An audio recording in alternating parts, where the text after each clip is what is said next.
নমস্কার, future of Bengal YouTube চ্যানেলে আপনাকে অনেক স্বাগত। সমগ্র ভারতবর্ষ জুড়ে গতকাল ১৩টি জায়গায় উপনির্বাচনের ফলাফল ছিল।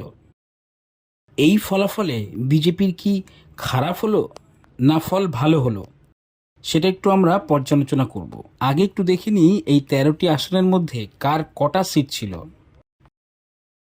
বিজেপির ছিল ৩টি, কংগ্রেসের ৩টি, ইন্ডিপেন্ডেন্টের 4টি, বাকি 3টি আপ, টিএমসি এবং ডিএমকে একটি একটি করে, সমগ্র ভারতবর্ষ জুড়ে।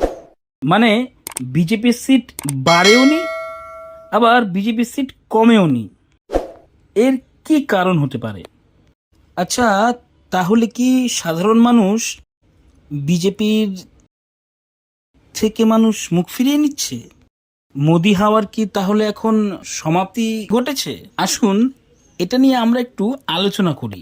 একটা কথা না বললেই নয়, নরেন্দ্র মোদি সাধারণ মানুষের জন্য যে কাজগুলো করেছে সেগুলোর মধ্যে অন্যতম হচ্ছে 12টি এইমস, 9টি নতুন আইআইটি, 12 কোটি বাথরুম, অযোধ্যায় রাম মন্দির, 370 ধারা বিলুপ্তিকরণ, 4 কোটি বাড়ি, 75টি নতুন এয়ারপোর্ট, 40 কোটি মানুষকে মুদ্রা লোন, 50 কোটি মানুষকে স্বাস্থ্য বিমা, 3 লক্ষ কিলোমিটার নতুন রাস্তা, 13 কোটি পরিবারকে বিশুদ্ধ পানীয় জল, 80 কোটি মানুষকে বিনামূল্যে রেশন ব্যবস্থা।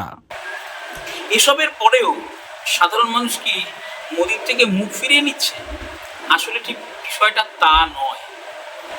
সাধারণ মানুষ এখনো বিজেপিকেই সমর্থন করে, কিন্তু বিজেপিতে তৃণমূল থেকে কিংবা বিরোধী অন্য দল থেকে আসা যেই মানুষগুলো এই উপনির্বাচনে দাঁড়াচ্ছে কিংবা নির্বাচনে দাঁড়াচ্ছে, সেই মানুষগুলোকে মানুষ পছন্দ করছে না।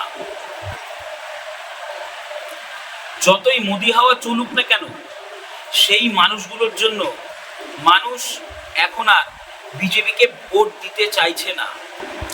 পশ্চিমবঙ্গে এই শ্রমিক ভট্টাচার্যের হাত ধরে বিজেপি প্রথম বসিরহাট দক্ষিণ লোকসভার উপনির্বাচন থেকে বিজেপি জয়লাভ করে। এই শ্রমিক বাবুর মতো লোকেরা কিন্তু বিজেপিতেই থেকে গেছে, এরা কিন্তু দল বদল করে অন্য দলে যায়নি। আজ বিজেপি এই 4টি উপনির্বাচনের আসনে 4টেতেই পরাজিত হয়েছে।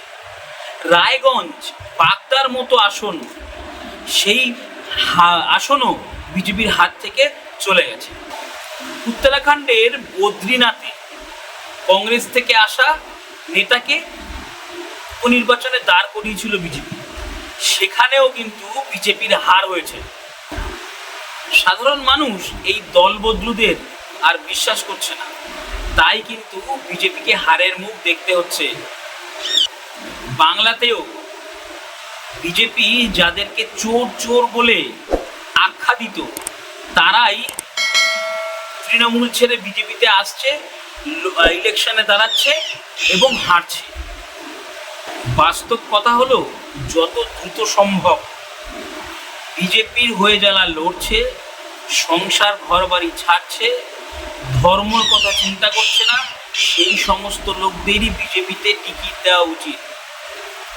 অ্যাটলিস্ট তারা কিন্তু ভোটে জিতে গেলে দল বদল করবে না, কিংবা ভোটে হেরে গেলেও সে মাটি আঁকড়ে পড়ে থাকবে সেই আসনের দিকে, অর্থাৎ সেই সিটেই সে পড়ে থাকবে।